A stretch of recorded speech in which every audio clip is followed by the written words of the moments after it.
Ketika jenengan sudah dimasukkan alam pemfanaan diri, mohon maaf, sok kadang, terkadang jenengan lupa rokaat, jenengan lupa bacaan. Bahkan jangankan masalah persoalan dunia, anak, istri, pekerjaan tidak dilalaikan Allah. Urusan rokaat dan bacaan sholat terkadang juga dilalaikan Allah. Karena apa? Karena di dalam hati jenengan kadung mencorong yang namanya nur makrifat. Ini nur makrifat itu akan Allah nyalakan dalam hati satu hamba yang dikehendaki apabila hamba itu hatinya selalu berzikir. Syekh Ibnu Athaillah dawuh saking pentingnya zikir untuk menyalakan cahaya makrifat iku ngene, Pak. La tatruk adzikra li adami hudurika ma'allahi bihi. Makolahnya 100 berapa itu saya lupa. Gini. Wahai manusia, janganlah kau tinggalkan tentang zikir ini. Sekalipun zikirmu itu belum khudur bertemu Allah. Apa sih zikir? Zikir itu ingat, Pak. Ingat itu sadar. Kalau bukan kita yang bisa melakukan. Sumbernya apapun masalah, sumbernya apapun kejadian di dalam ibadah murni atau tidak murni, sumbernya hanya dari Allah. Inilah yang ku maksud zikir. Ternyata inilah yang ku sebut zikir sirul asror atau boleh disebut sebagai zikir rasa pertama. Ini sampai kembangkan terus. Li adami hudurika ma Allah, walaupun belum sampai iki mang kehuduran bertemu Allah, teruskan zikir ini. Teruskan. Sebab Allah berjanji dalam surat Al-Ankabut ayat 5. Wa mangkana yarju liqa Allah fa inna ajalallah la'at. Barang siapa di dalam hatinya ingin bertemu aku Allah. Ingin bertemu Allah. Ingin khudur terhadap Allah. Dengan bentuk jenengan ikut terus berzikir tadi. Rasa tadi. Fa inna ajalallah la'at. Allah berjanji Pak Bu. Bukan kelason sing berjanji, bukan.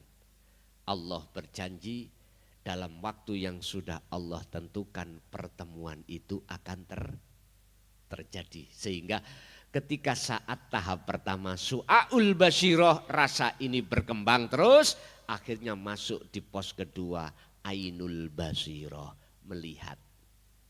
Setelah melihat bertemu, hakul basyiroh menyatakan, yo aku iki Allah.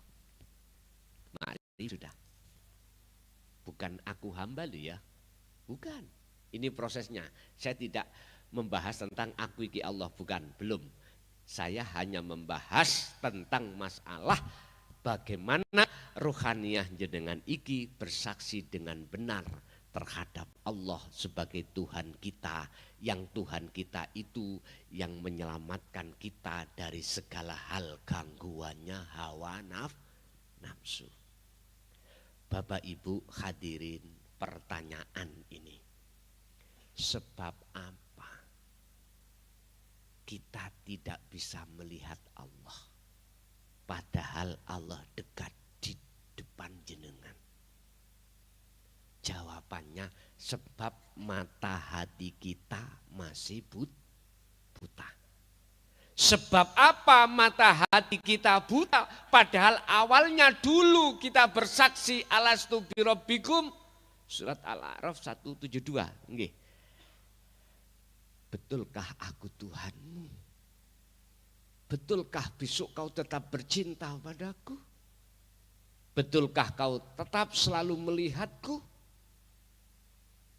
Jenengan jawab qalu bala syahidna. Nggih. Berarti jenengan pernah makrifat datang Gusti. Lah, Ketika jenengan akil balik jepret, barulah sifat basariyah diletakkan dalam hati jenengan oleh Allah sebagai ujian liyabluwakum ayyukum ahsanu amala. Betul enggak? Si rohnya si A itu tetap syuhud pada aku. Sifat basariyah diletakkan dalam diri kita. Di dalam sifat basariyah ada nafsu, nafsiyah dan amaroh. Ya ini Pak. Mereka ini inna nafsa la amaratum bisu. Selalu mengarahkan datang ruhaniyah jenengan beriman pada selain Allah. Ya ini tadi termasuk air. Sehingga sifat basariyah kita bila mana si kuat dalam hati. Ruh sampai kali kula mesti ditutupi oleh sifat basariyah lewat syahwatu dunia, kesenangan-kesenangan yang bersifatkan duniawiyah. Akhirnya kesenangan duniawiyah inilah yang menutupi mata hati. Sehingga tadi saya melihat beriman pada air karena realitanya yang menghilangkan haus adalah air. Sakedong nggih. Sekarang bagaimana caranya menghilangkan tutupe ati sing dadekno ati wuta? Bagaimana solusinya sekarang untuk menghilangkan hijabnya hati jenengan kali kula yang menjadikan hati ini buta pada Allah sehingga Allah gelap. Bagaimana caranya? Buka dalam surat Al-Baqarah ayat 257. Di situ ada dua pasal. Pasal kedua itu dikatakan walladzina kafaru auliya'uhumut tauhud yukhrijunahum minan nuri ilal dzulumat.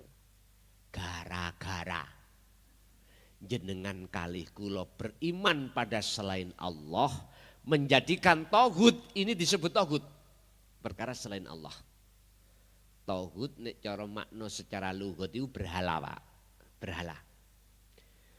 Gara-gara kita beriman menjadikan tauhid sebagai imam kita, penolong kita, Tuhan kita, maka yukhrijunahum, mereka itu akan mengeluarkan jenengan minan nuri ila dzulumat. Sebelum balik jenengan kali kula ruhaniyah masih fitrah, masih makrifat pada Allah. Nah, ketika kita itu menjadikan selain Allah tauhid sebagai imam kita, maka ruhaniyah kita gelap terhadap Allah. Buta mata hati kita. Kalau sudah begini, bagaimana solusinya sebelum kita meninggalkan dunia ini Bapak Ibu? Biar tidak terhitopi sesuai dengan surat Al-Isra ayat 72 yang Allah katakan barang siapa saat di dunia mata hatinya masih gelap, masih buta pada Allah, maka di akhirat pun juga begitu, wa adallus sabila, dan jalannya lebih tersesat. Biar tidak seperti itu bagaimana? Sebab pertimbangan kita itu sisa umur kita tinggal berapa tidak ada yang tahu. Bisa jadi ada yang mohon maaf sehat tinggal 1 hari. Bisa jadi mohon maaf yang sakit-sakitan gak mate. Bisa jadi yang tua gak mati-mati, muda umur 40-50 sudah game over. Bisa jadi. Idza jaa ajaluhum la yastakhiruna sa'ah wa la yastaqdimun. Nek iku wis teko janji Allah, maka tidak bisa dimajukan atau dimundurkan. Enggak bisa. Ya sudah. Itu namanya game over. Tahu ngerti game over. Dut itu Pak. Mati. Udah tinggalkan dunia. Bagaimana nasib kita ketika saat sudah menjelang kematian kita masih mengingkari obat-obat ruhaniyah. Qad khasiral ladzina kadzdzabu biliqa'illah. Sungguh sengsara bagi orang-orang yang saat di dunia mendustai alias tidak mau ruhaniyah untuk bertemu Allah. Senangnya itu bertemu selain Allah. Sing sugih jari ngomong ini, si kurang sugihku. Yang sudah punya pabrik 1 ingin punya pabrik 2, yang 2 pingin 3. Nyun sewu, sing dadi yang punya jabatan RT pingin dadi RW, RW pingin dadi kasun atau mriki apa namanya? Kadus, kepala dusun. Yang sudah jadi kepala dusun pingin jadi kepala desa. Yang pingin jadi kepala desa ingin jadi bupati, gubernur, bahkan presiden. Nyun sewu. Rasulullah itu gak melarang. Silahkan kau raih duniawiyahmu, raih silahkan. Tapi satu, jangan kau lupakan akhiratmu. Lihat surat Al-Qasas ayat 77. Yang di depan, yang disuruh untuk memperoleh itu terlebih dahulu itu masalah darul akhirah. Akhirat, makanya tadi saya dikatakan awwaluddin ma'rifatullah. Ini Pak, mestinya gitu. Tapi enggak, di tengah-tengah umat manusia, apa aturan Al-Quran dibalik. Tadi Allah katakan, wabtaghi fima atakallah darul akhirah wala tansa nasibaka apa terusin itu saya lupa. Jangan kau lupakan urusan bagian duniamu, tapi pertama iku raihlah kebutuhan akhiratmu. Sekarang dibalik kebanyakan.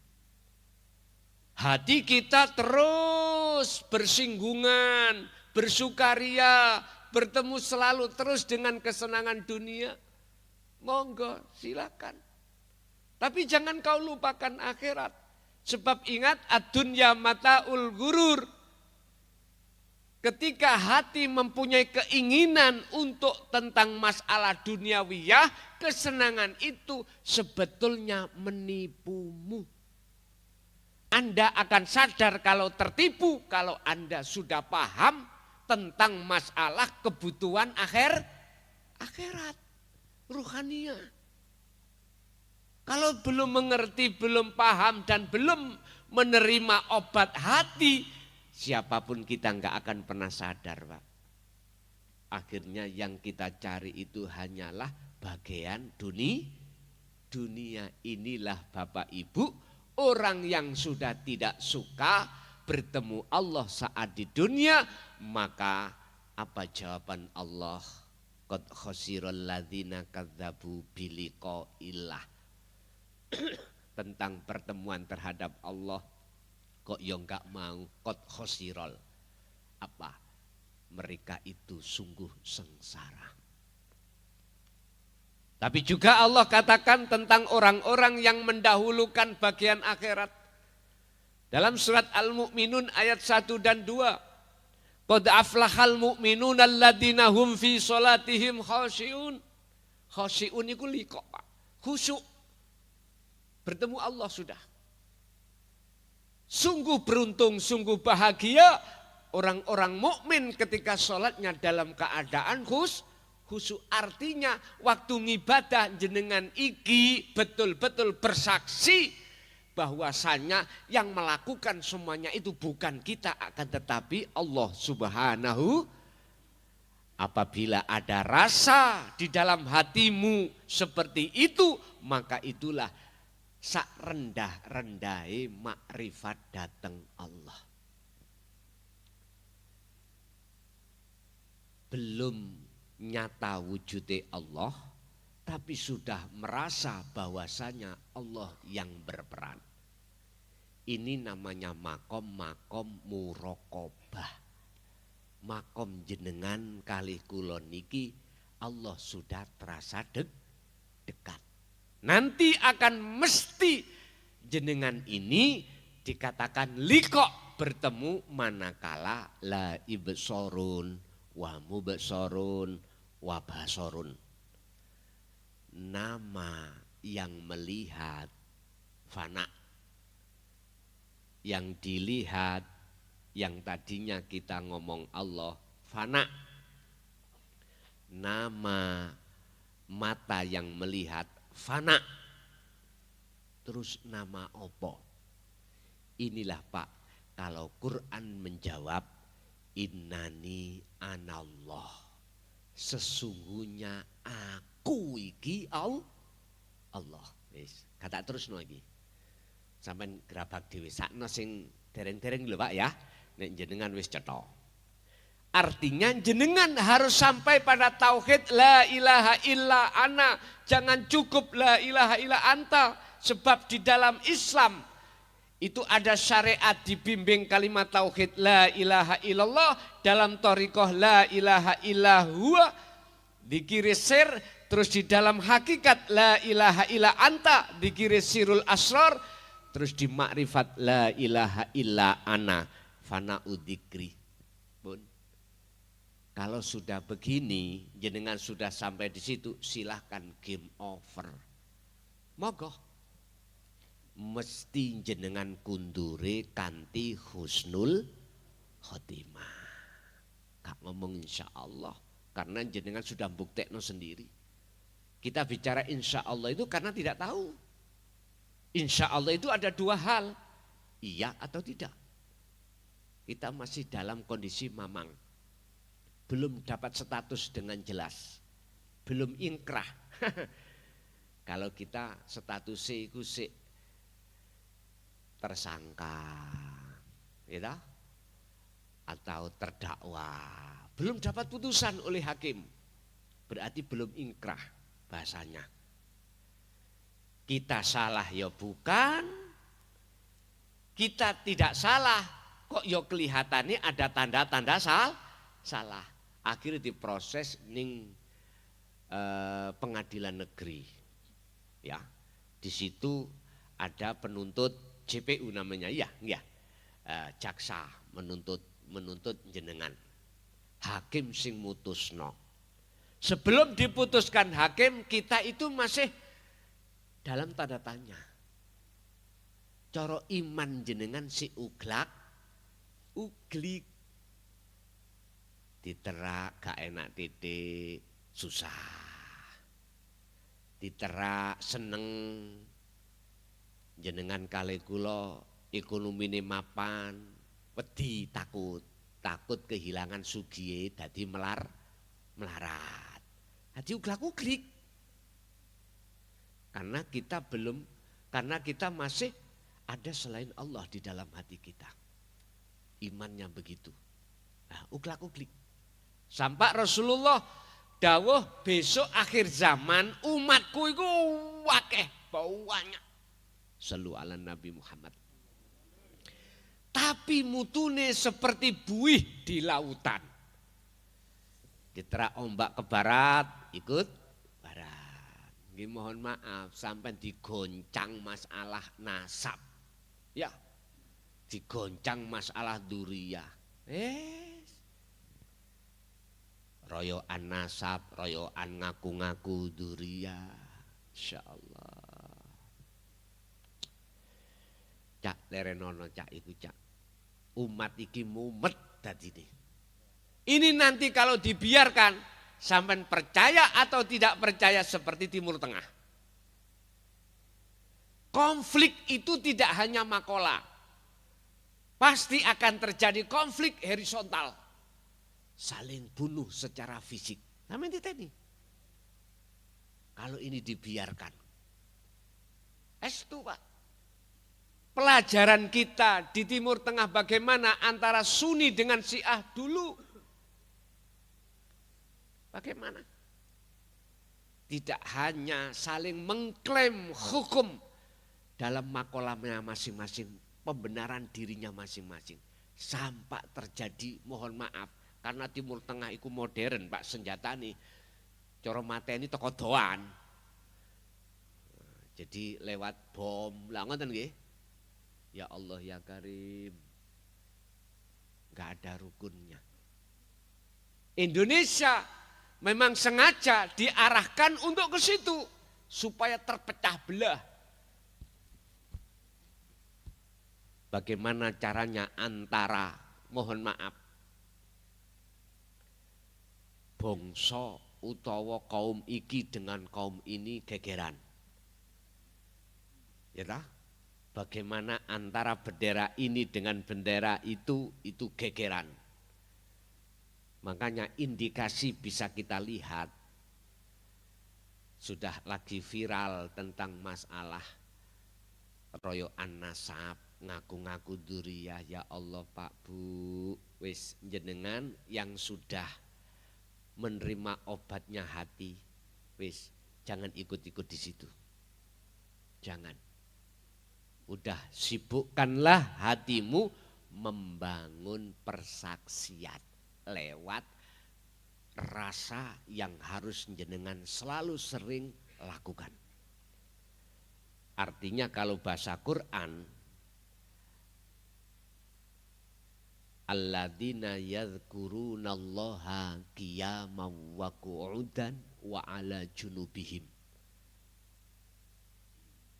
Surat Ali Imran ayat 191. Ketika jenengan berdiri, duduk, berbaring, apapun, upayakan hati jenengan itu selalu berzikir pada Allah. Artinya maksud zikir di sini adalah sambung rasa menyang hati jenengan datang urip ning awak sampean. Gambarane ilangono rasa keakuan kita sebagai makhluk yang bisa apa-apa, lalu yakinkanlah rasa itu bahwasanya semua yang berperan hanyalah Allah Subhanahu. Allahu khalaqakum wa ma ta'malun. Allah yang menciptakan dunia dan seisinya, dan apapun yang muncul dari makhluk iku sejatine sangka Gusti. Wis jelas hadise la haula wala quwata illa billah. Jadi itu Pak solusine. Sudah sibuk aja hati jenengan untuk berzikir. Biarlah yang di luar sana berbicara ngaku-ngaku ini udah. Makanya wis gak nyetel-nyetel YouTube babakan iku ojo. Saya kalau ditanggapi bagaimana yang lagi viral Gus tentang masalah ngaku-ngaku duriyah dan royoan nasab. Cukup sederhana saya. Dasar saya lewat surat Al-Kahfi ayat 110, Rasulullah sendiri mengatakan kul innama ana basyarum mislukum. Ini contoh Pak, teladan Rasulullah. Yang di dalam ayat ini Rasulullah tidak merasa dirinya yang harus dipuja dan dipuji, apalagi disembah, enggak. Beliau katakan sesungguhnya saya ini sama dengan kau, tidak ada guru, gak anak murid. Sama makhluk basariahnya. Artinya apa? Artinya apa? Jangan kau sembah aku. Jangan kau puja-puji aku. Sebab apa yang muncul dariku untukmu iku, ajaran ini tidak dari aku sebagai makhluk basariah, tapi dari Allah Subhanahu. Oleh sebab itu sembahlah siapa yang ku sembah. Itulah Rasulullah. Sampai tahu mereka yang ngaku-ngaku. Karena ada tendensi. Apa tendensinya? Urusan dunia. supaya jenengan memuja, supaya jenengan mencintai terhadap makhluknya. Lah ini Pak, endingnya itu di situ, sehingga jenengan diperbudak oleh mereka. Padahal mohon maaf sejarah mengatakan ning tanah bumi Jawa ini Pak ya, dengan ilmu sejati itu sebetulnya mendidik langsung budi luhur ati sampean. Mereka belum datang. Kita sudah diajarkan itu. Intinya bagaimana caranya jenengan ini menjadi budak mereka dengan bentuk jenengan memuja, memuji terhadap mereka-mereka. Sudah jelas di dalam surat Al-Kahfi tadi, Rasulullah tidak mau untuk disembah, dipuja, dipuji karena beliau rasa keakuan diri sebagai makhluk yang bisa memberikan sesuatu itu sudah dihilangkan dalam diri beliau. Imannya itu datangnya semuanya dari Allah, yaitu yang saya puja dan saya puji. Tiba sing ngaku-ngaku, aduh capek kula ngrungokno. Atau saya simpulkan yang asli meneruskan perjalanan Rasulullah itu mereka yang tidak ngaku. Wes, sampe nek tahu duriyai Rasulullah. Plek, laqad kana lakum fi Rasulillahi uswatun hasanah. Boten kakean cot. Pengakuan enggak ada.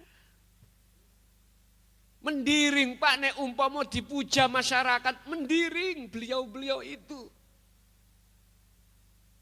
Mendiring. Karena enggak pantas. Dia sebagai makhluk terus menyandang, mohon maaf, orang yang harus dicintai. Enggak pantas dia itu mengatakan aku habaib yang harus kau cintai. Karena kita makhluk sudah jelas la haula wala quwata illa billah.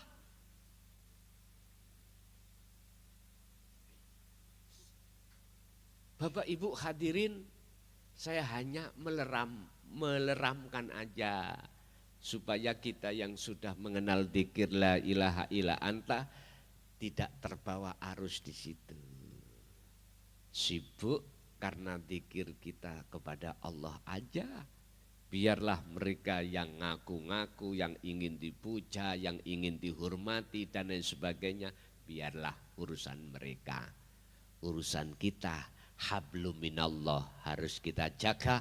Faqadistam sakabil urwatil wuthqa lam fisamalah. Jaga terus semampu panjenengan. Bapak Ibu hadirin, kalau persaksian sampean itu sudah dikatakan Allah benar, maka sholat sampean mesti benar. Dikatakan sholat yang benar, mesti sampean makrifat pada Allah sekalipun makrifati paling rendah. Ning ati sampean merasa yang menggerakkan jenengan sholat itu hanyalah Allah, yaitu wujudi hidup dalam diri jenengan. Kalau sudah di situ, maka inilah Pak, mulai makrifat kebuka sudah. Dengan cara inilah untuk menghilangkan, membersihkan kotoran-kotoran hijabnya hati dengan cara begini Pak. Sampai jajal nanti malam 2 rakaat saja. Kalau tidak terasa nyaman hati sampai tidak terasa damai, sampai nang Mojokerto, tutuo iki kula ndas kula. Estu. Mesti ati sampean terasa maknyes. Pun sampean ikuti terus mriku. Aku yakin lama-kelamaan mesti gendeng sampean kok. Mesti gila sampean kok. Bukan gila yang ku maksud di jalan-jalan ini loh Pak, bukan loh ya. Tolong dibuka surat Ali Imran ayat 3. Ayat 31. Allah katakan, Kul, katakan Muhammad, in kuntum tuhibbunallaha, apabila kau ingin gendeng nang Allah. Iki Rasulullah yang mengatakan atas dasar Allah yang merintahkan. In kuntum tuhibbunallaha, jikalau kau ingin dicintai oleh Allah, jikalau kau ingin gila pada Allah, fattabi'uni, kata Rasul, ikuti aku. Rasulullah tidak pernah mengajarkan untuk memuji apalagi menyembah Rasulullah, enggak pernah. Justru Rasulullah mengajak kita untuk menyembah siapa yang disembah oleh Rasulullah. Jikalau ada yang ngaku duriyah, terus keluar dari jalur kaidah apa yang pernah disampaikan Rasulullah, wallahi hak, itu bukan duriyah.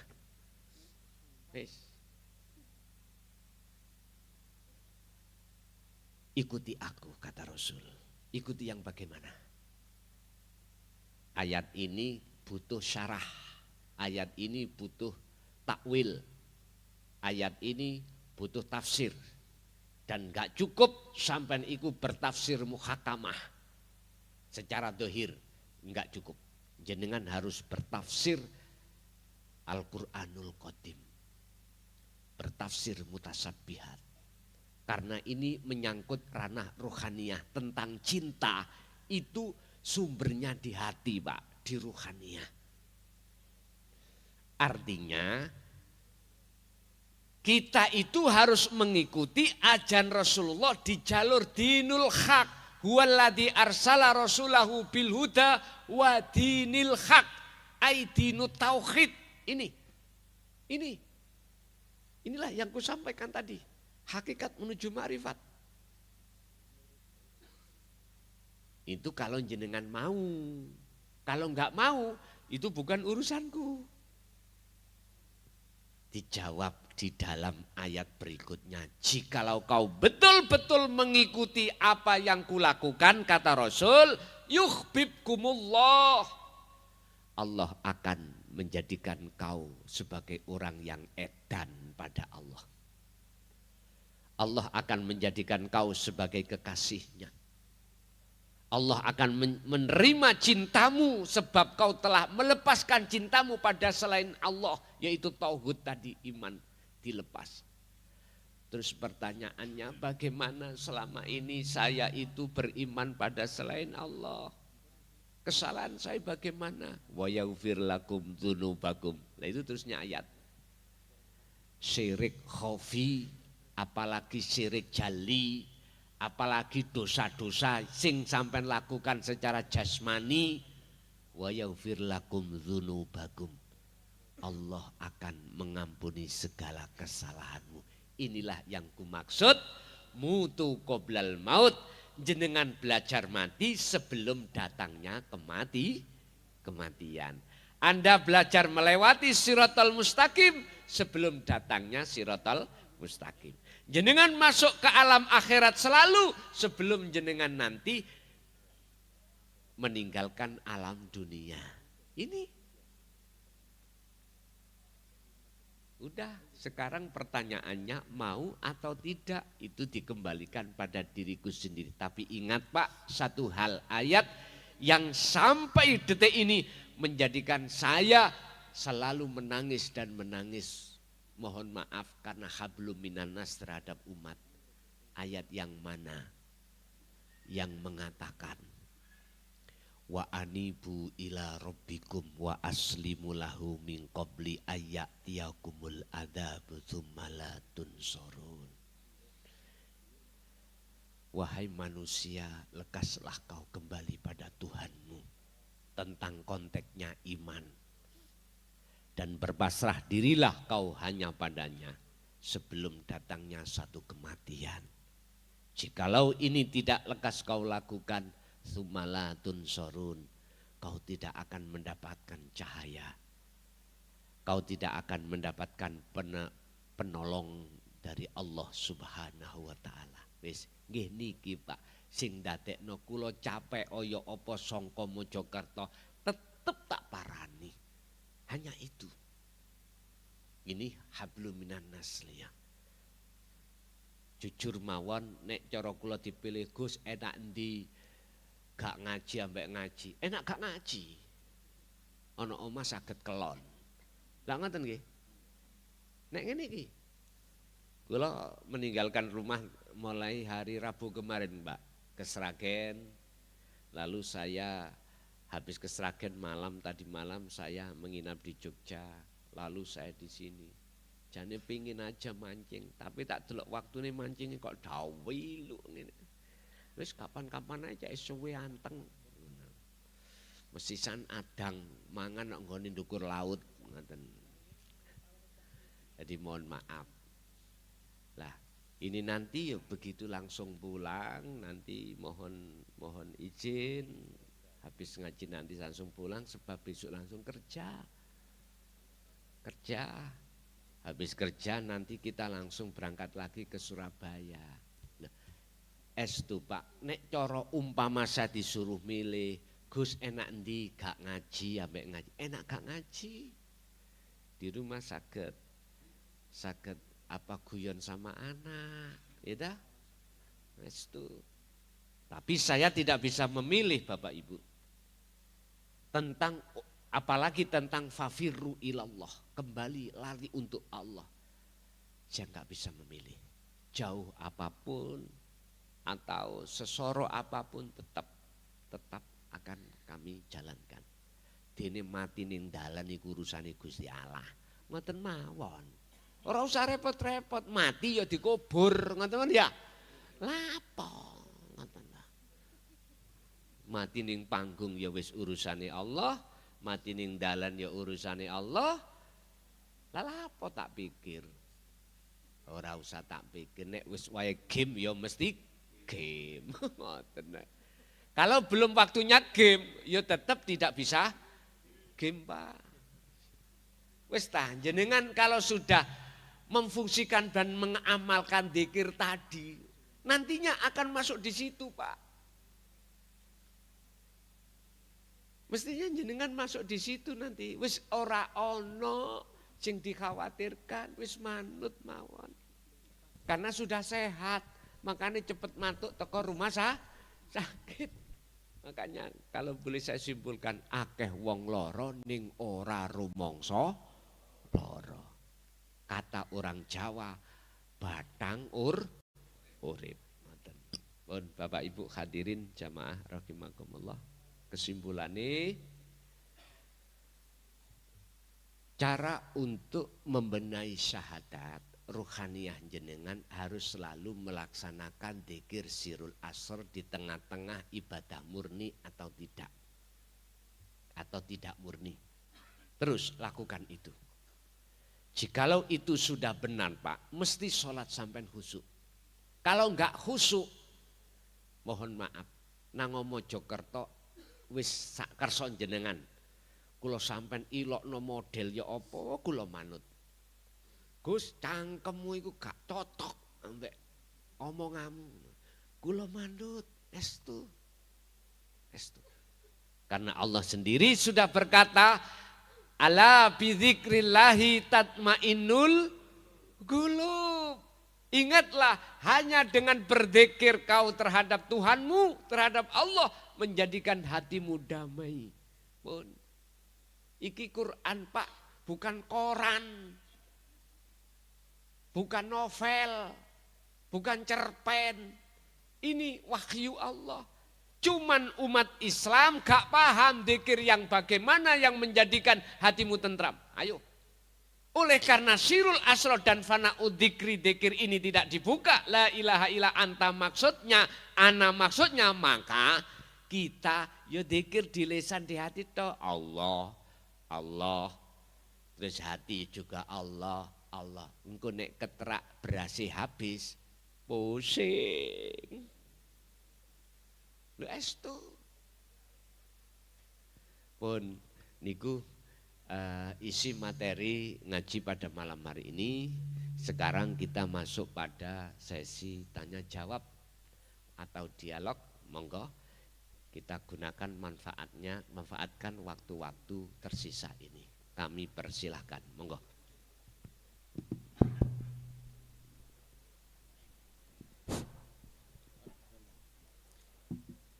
Assalamualaikum warahmatullahi wabarakatuh. Perkenalkan Gus, nama saya Widodo dari Kertasari, Suradadi, Tegal. Ngacung Pak gak ketok kula. Oh, nggih nggih nggih. Umpetan cilik saya Gus. Nggih. Pangapuntene niki nyuwun sewu badhe tanglet. Pertanyaannya mungkin keluar dari tema pada malam hari ini Gus. Mohon maaf sekali lagi. Pertanyaannya seperti ini. Bagaimana cara supaya tahu asal usul penciptaan nur dari yang kosong menjadi sifat? Seperti itu Gus. Terima kasih matur suwun. Wassalamualaikum warahmatullahi wabarakatuh. Waalaikumsalam warahmatullahi wabarakatuh. Bagaimana proses penciptaan nur menjadi yang kosong? Begini Pak. Kita harus tahu asbabun nuzul surat Al-A'raf ayat 172. Terkait masalah apa yang kusampaikan tadi, alastu birabbikum qalu bala syahidna. Penciptaan nur dari yang kosong pun sampai tingali cahaya. Nur iku cahaya. Cahaya lampu niki sampai tingali. Iku saka ndi? Mungkin logika ngomong, oh saka setrum. Lah ngaten nggih? Saka setrum.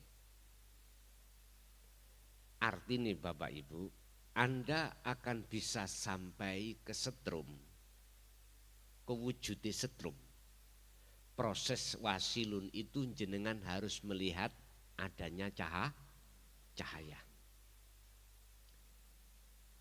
Kalau panjenengan iku melihat wujud cahaya terus tanpa memperdulikan yang kosong, artinya adalah setrum, Anda pasti akan mempunyai iman padange iki sebab ndugi cahaya.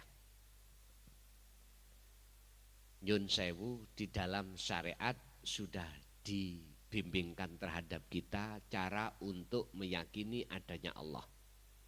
Bagaimana? Adanya dunia seisinya. Dalilnya, wujudnya dunia ini sebagai tanda wujudnya Allah. Karena yang menciptakan dunia ini adalah Allah.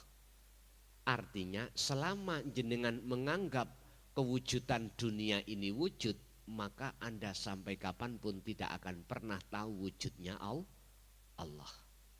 Sama dengan ini.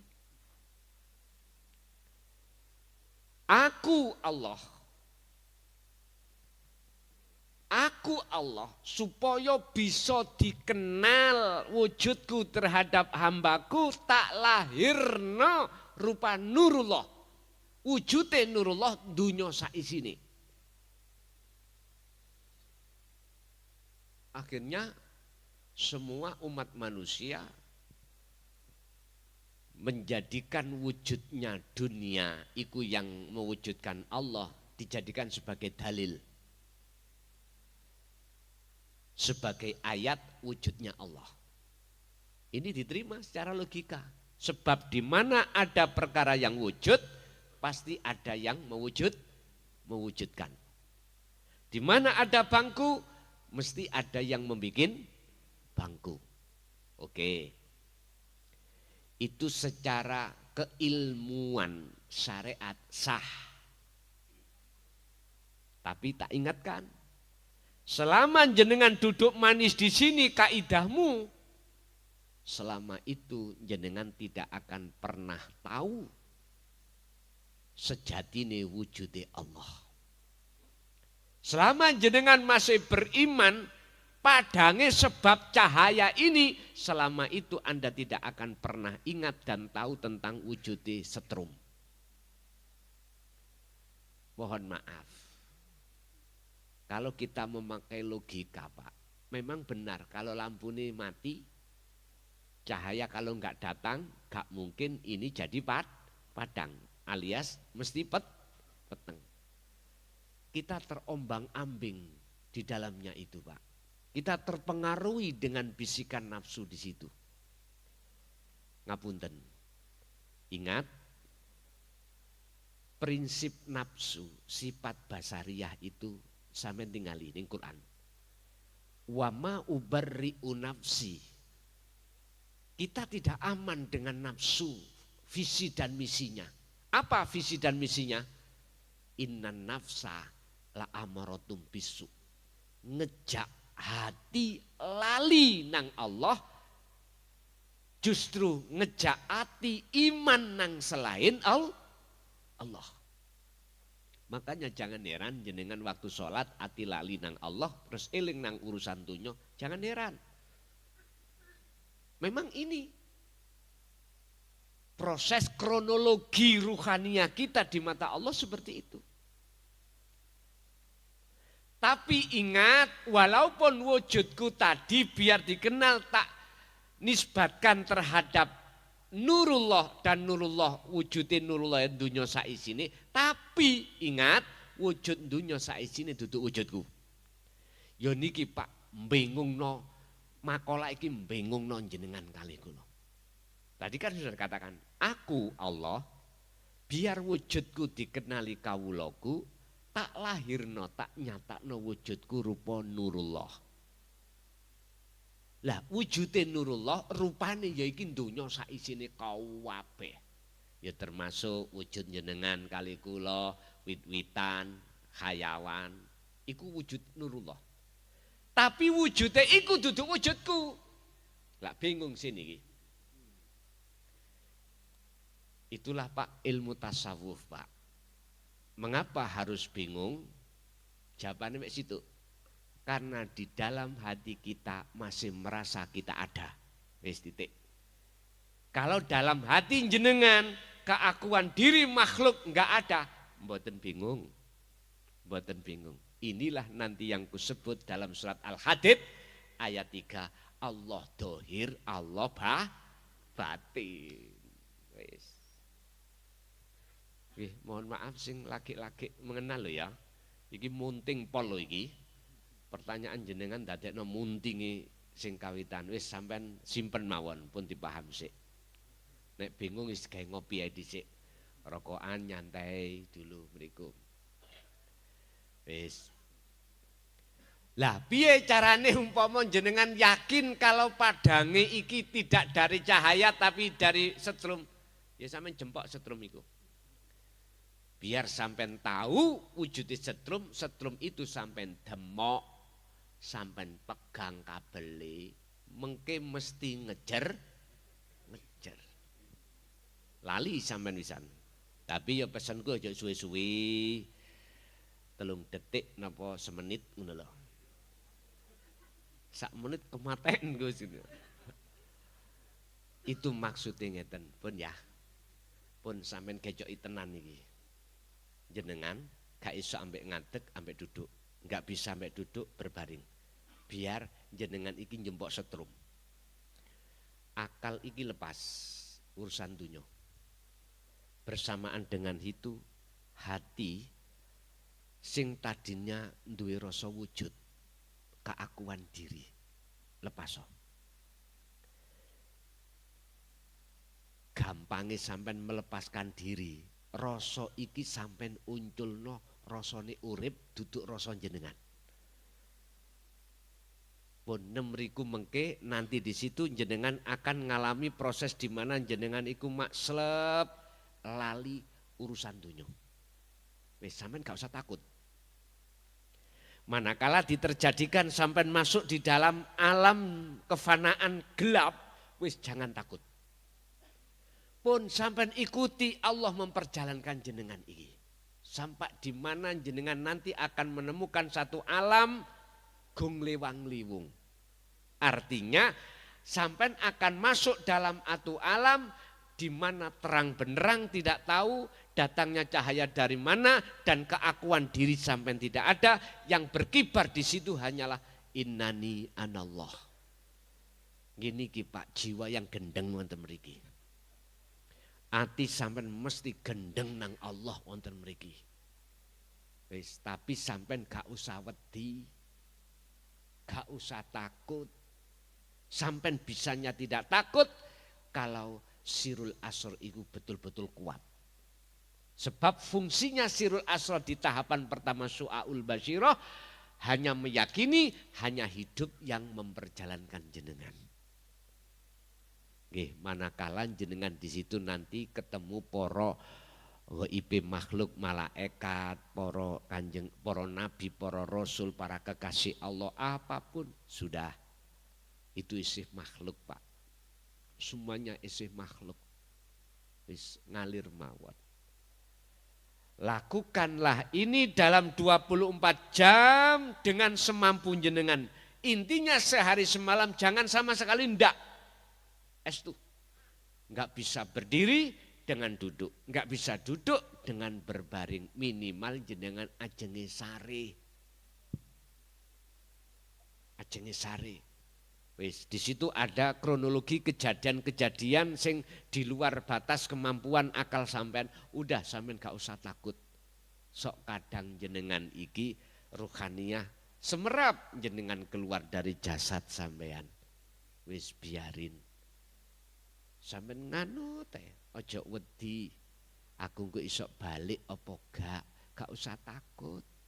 Ingat prinsip ketika ajal itu sudah waktunya, ya gak balik. Ketika itu enggak waktunya, ya belum datang, mesti balik. Wes prinsipnya itu tok aja. Bon, iku carane sampean kali kula untuk dikatakan jempok setrem, ketemu Allah di situ.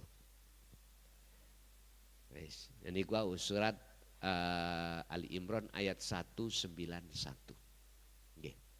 Itu Pak kronologinya cahaya sampai kekosongan dalam penciptaannya itu. Jadi ketika saat kesebut ruh nanti masuk rasa, kalau sudah masuk rasa ruh itu masuk di dalam cahaya atau nur ini nanti kalau sudah masuk pada hidup maka seluruhnya itu tidak ada. Mulai ruh, rasa, cahaya, terus Allah nama sudah tiada. Urip sudah tiada, tinggal apa? Tinggal sesuatu yang tidak bisa kau namakan. Makanya la ibsorun wa mubsorun wa basorun. Lanjut.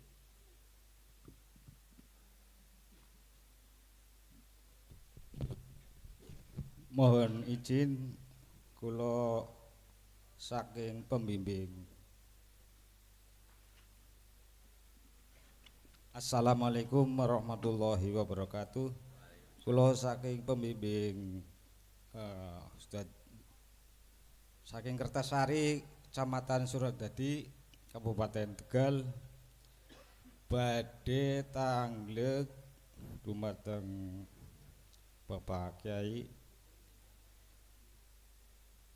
Apa asal kejadian diri atau ihsan? 2. Apakah alam semesta yang tidak kelihatan itu adalah hidup? Apakah semua makhluk ada di dalamnya? Mohon dijelaskan. Kula mohon pandonganipun kula nderek ngaos kali pembimbing dari Kertasari. Wassalamualaikum warahmatullahi wabarakatuh. Waalaikumsalam warahmatullahi wabarakatuh. Inna lillah wa inna ilaihi raji'un. Asal muasal paran sangka Gusti Allah ya kudu balik ning Gusti Allah. Asal muasal jenengan fitrah harus bisa kembali fitrah. Nabi Adam asalnya negeri surga akhirat, bukan penduduk bumi. Nanti harus bisa kembali ke surga, bahasanya tadi. Kalau kita melihat proses asal muasal dari ahad, wa idh qala lil malaikati inni ja'ilun fil ardi khalifah. Sebelum manusia ini Allah ciptakan, Allah itu dawuh terhadap para malaikat. Malaikat, inni ja'ilun fil ardi khalifah. Aku mau menjadikan khalifah di muka bumi ini. Khalifah itu pemimpin. Ternyata itulah manusia. Semua malaikat pada saat itu setuju. Kecuali namanya Ajazil. Wakola Aidon Banul Jan. Mereka mengatakan, Ajazil itu berkata gini Pak nang Allah. Ya Allah, bukankah kami setiap saat waktu bertasbih, bertahmid mensucikan jenengan? Apakah nanti tidak akan menjadikan tumpah darah di muka bumi? Ajazil itu jawabnya ngoten. Lalu Allah bersabda, Inni a'lamu ma la ta'lamun. Ini sak temeni ingsun. Ingsun Pak. Diterjemahkan secara syariat, ingsun iku Allah. Yang dawuh. Iku a'lamu. Luweh ngerti. Luweh paham. Ma ing apa ta'lamun. Kang orang ngerti sira Ajazil. Ngoten iku Ajazil iku keringetan sak jagung-jagung Pak. Ketika saat didhawuhi Allah ngoten. Bapak Ibu, ini Nabi Adam belum ada. Nur Muhammad di dalam diri jenengan yaiku wiji kang dumadi sak lebete urip. Sesuai dengan tanyakan tadi ning ahad.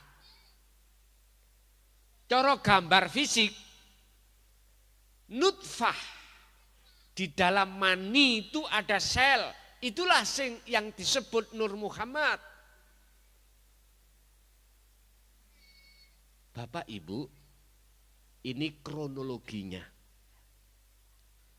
Akhirnya secara syariat Allah menciptakan Adam. Jasate dari saripati tanah. Rohipun dari Allah sendiri. Yang secara bijaksana disebut Nur Muhammad. Sehingga tanpa Nur Muhammad, semua dunia saisi ini tidak akan pernah wujud. Jikalau tidak ada ndok, ya gak ono pitik. Sebetulnya bukan telur itu Pak. Elas di dalam telur itu loh yang disebut Nur Muhammad. Gak akan terjadi wujudnya ayam. Pun. Ketika sudah wujud Allah dawuh. Wa idh qala tatkalane dawuh sapa Allah Gusti Allah lil malaikati terhadap malaikat. Usjudu do sujuda sira kabeh li Adama maring Nabi Adam. Akhirnya kamredeg malaikat iku sujud. Iki hukum syariat jenengan iku sujud nang kotak watu. Tahu kotak watu? Ka'bah. Iki hukum syariat. Tapi maksud hakikate ruhaniyah sampean sujud sing nguasai kotak batu itu. Ka'bah itu. Mbon tersinggung loh ya. Mbon tersinggung.